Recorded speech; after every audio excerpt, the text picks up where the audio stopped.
Okay, so I'm just going to show you a really simple way of cooking the portobellos. And I just slice them like this. You know, it really makes a difference if you marinate them in like a teriyaki sauce or a Bragg's liquid aminos. Would be great, but you know, by the time I get around to thinking about making them, I don't have time to marinate them. I just need them to cook. So, and they're, if you haven't had them, they're amazing. They actually have a little bit of a meaty steak texture, which is really cool. So I've just got them here in a little bit of a couple tablespoons of water. Just going to put the Bragg's liquid aminos over them, which is like a teriyaki sauce, and just saute them. So have them on fairly high, and I am going to add a little bit of leek. You could add leek or onion or, you know, whatever you want to it.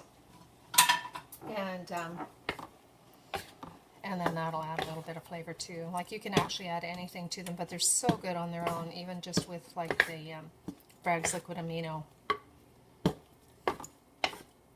sauce on there. So I'm just going to have them on high, get them coated with the Bragg's.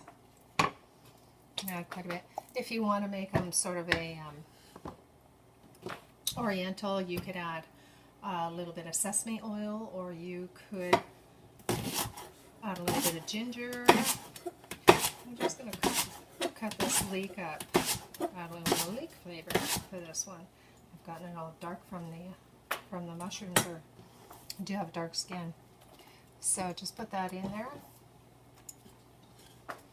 And you really, really don't need much else. If you know, like I say, if you want to make it oriental, you can add, maybe I will, add just a couple drops of sesame seed oil. I don't want to add too much because I don't want to overpower it. But maybe I'll just drop it on the spoon because this stuff is so strong. You don't want very much. Just a little bit.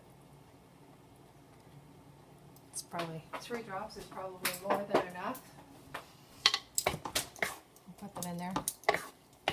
And so you could make this as a side dish, or you could add a whole bunch of vegetables and make it as a main meal. But for me, I'm just going to let it simmer there while I cook something else, like making a salad or a side dish of vegetables. Just make sure that they're coated in the teriyaki sauce. So they do tend to turn everything kind of brown. So the leeks are turning a little brown. I'm just going to carry you over here to have a better look. And you can see they're starting to turn brown. So they're going to be probably about 5 minutes cooking. And then they'll have a beautiful teriyaki flavor and almost like a really tender teriyaki steak. Okay, and that's it. Simple as that.